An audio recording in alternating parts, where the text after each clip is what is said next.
Yeah, so I know that one of the things, or some of the things we wanted to talk about was how healthcare and law enforcement overlaps. And so when we first started about this, a lot of the things we were writing was, ER background and this and that. And I worked in the ER a little bit when I first started out, just a little bit, and mostly just kind of floating around there and stuff, because my history is labor and delivery and high risk and OBED, which is where, for obstetrical patients when they come in, some emergent high risk stuff, and then labor and delivery, women's health and the clinical setting, just all kinds of things, right? And now I'm a nurse practitioner. I own my own private practice. It's great. But, we see a lot of stuff. And then both of us going through COVID and those changes. So just kind of the overlap.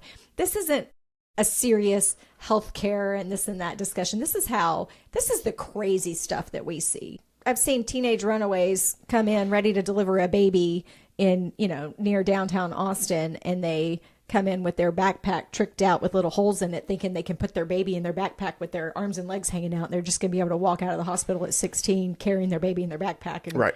Like, sister, you can't do that. Let's help you and give you resources and, those kinds of things. You have crazy stories. I've got gunshot stories and all kinds of stuff right. with pregnant women. This is crazy.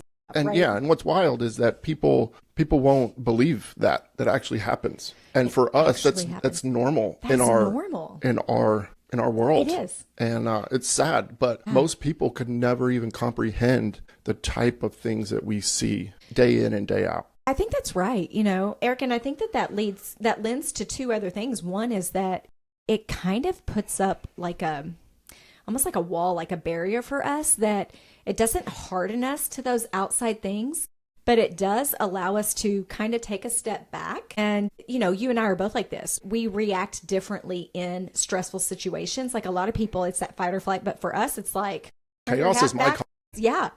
Turn your hat backwards and you're just ready to go. Like you just jump in and do it. Well, we train for that. You train for that. And also that kind of leads into another thing is the mental health aspect, right? Like mental health is finally getting talked about. And there's good and bad, right? Because mental health is a real thing, needs to be talked about. Yep. We both have experience with that, with families and within our own lives and stuff. And, very close to home for both of us. And so that's a real thing. But then we also have where it's overused and abused because it can be. And so there's a lot of that in both of our fields. So we'll talk about that some.